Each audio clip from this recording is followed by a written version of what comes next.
Hi everyone, I'm Eva Buko if you didn't know me, and welcome back one more day to my YouTube channel. It's been 2 weeks, which I'm not proud of, but I've been extremely busy for the past 2 weeks. It's been like insane amounts of college work, and I just had some personal issues which kind of, made me fall behind with the filming schedule. But we're back, and we're back stronger than ever. So today, as you might have seen in the title, I'm gonna be doing the part 2 of the last video that I posted, which was how I film my, dance covers and how I learn the choreos and stuff. And I promised that I would post a part 2, which was gonna be a video of my best tips on how to dance better. So with this said, I don't want to make the intro any longer. Just a slight reminder that all my other socials are linked down below, and they're gonna be somewhere over the screen, so go and follow me over there too. And with this said, let's get started with my dancing tips. Now, my first tip is to basically break down the song by sections or blocks. Maybe if you're only doing like the chorus or something, it's not that necessary. You can definitely still do little parts. You can do maybe the first half of the chorus or the pre-chorus, then the first half of the chorus and the second half of the chorus. But especially this tip is like really helpful if you're doing the full song. For my covers, I usually only do the chorus, but when I'm learning the dances for different contests,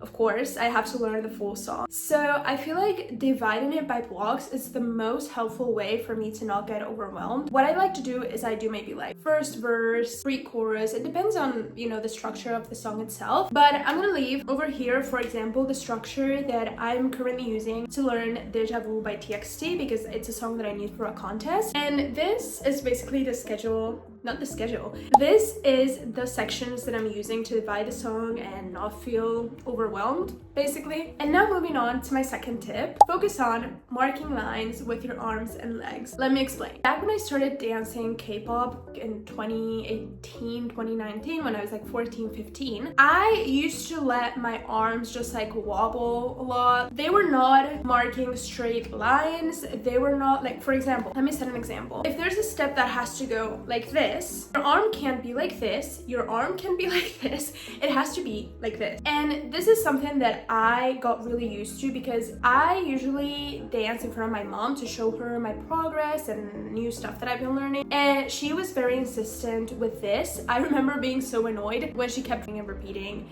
this one thing, but I realized that, the videos that I film now compared to the ones that I used to do back then, they're just so much better because I have a better control of the lines that I'm drawing with my body. So yeah, basically try to focus on not letting your arms and legs just wobble. If you have to draw a line, maybe, I don't know, or like this, whatever, be focused on that line being straight. Like, you need to mark it really, really, really well, because unless you do that, it's not gonna look as good and as neat. For my next tip, work a lot on the flow of the movements. Make them look like one instead of just like a set of movements, like smashed together. What I want to say with this is that you need to work a lot on how to connect the movements, and you can use counts, for example. I don't really do that anymore. I rather go by the beat of the song itself, but I know that sometimes working with counting can help you a lot to track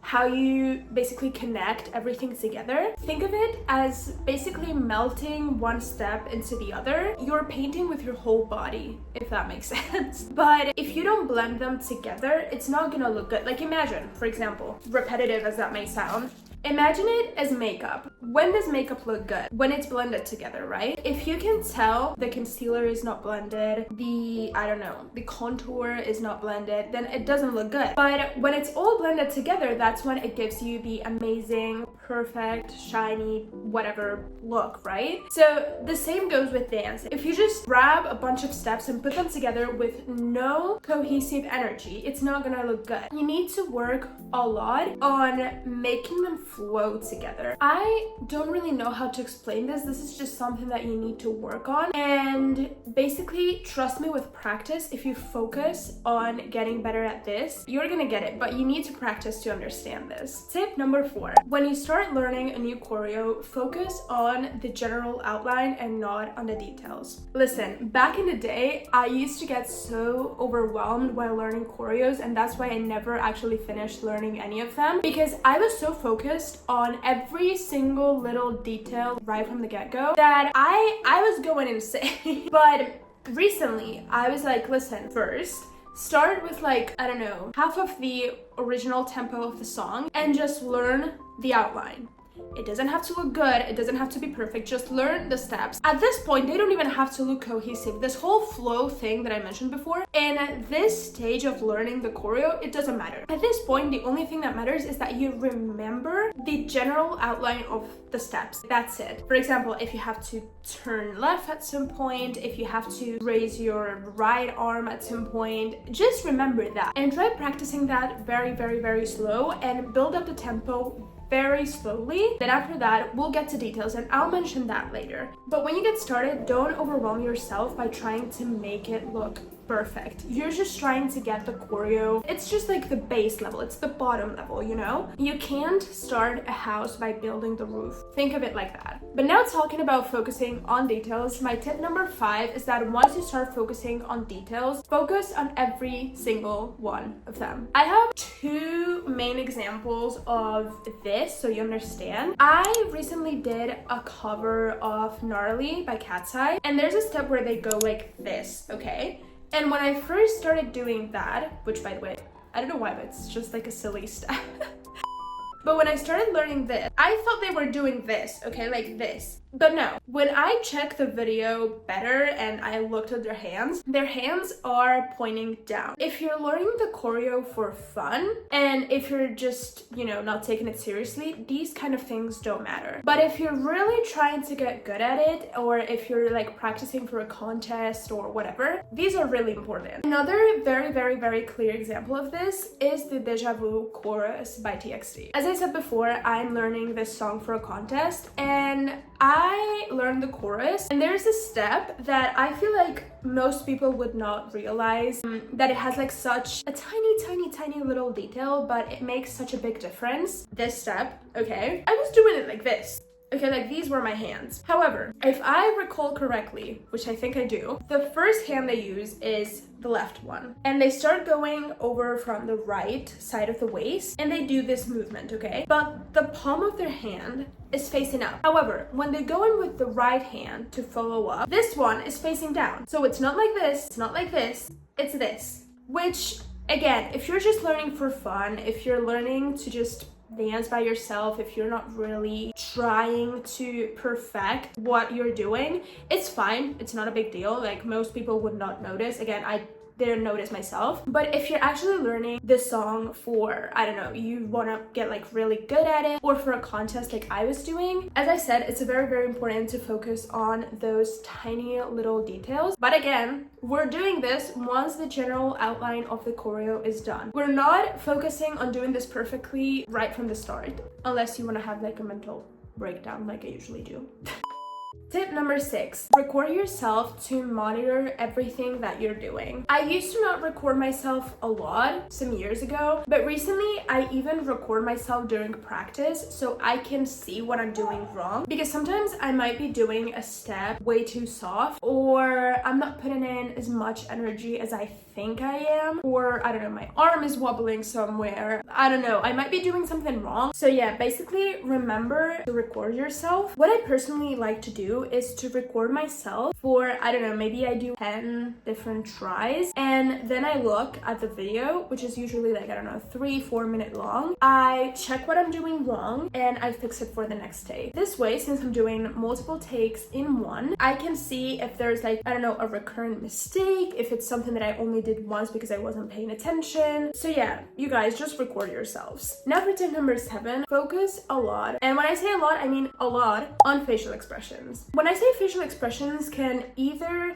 fix a choreo or ruin it, I mean it. Back in the day when I was like 14, 15, there were choreos that I was trying to learn that, looking back, the facial expressions were not that good.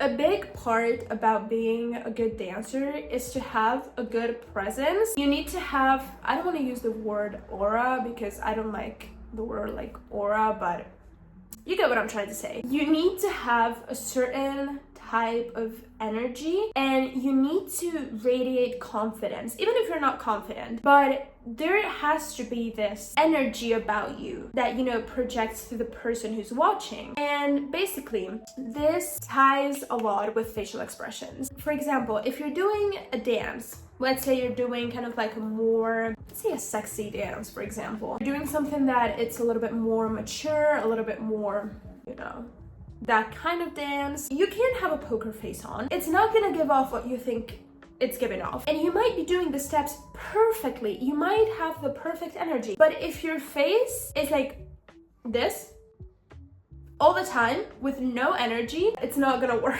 And same thing goes the other way. If you're not that good at dancing, but your facial expressions are good, trust me, you can gain like a lot of points by that. Sometimes facial expressions can really help make a dance better. So focus a lot on that, especially if you're learning K-pop dances. What I like to do is I like to watch fan cams, or I like to check out what the lyrics are talking about to, you know, connect better with whatever I'm talking about while dancing, and to just get the energy of the song right. Tip number 8, work on your endurance. When I started dancing K-pop, I had no stamina whatsoever. I used to get tired really easily. I wasn't that used to that intensity of like exercise, of cardio, and especially it shows a lot on the face. Again, facial expressions. You can tell a lot by the face of someone if they're dying, out of breath, if they're just tired, and also your like movements become more sloppy.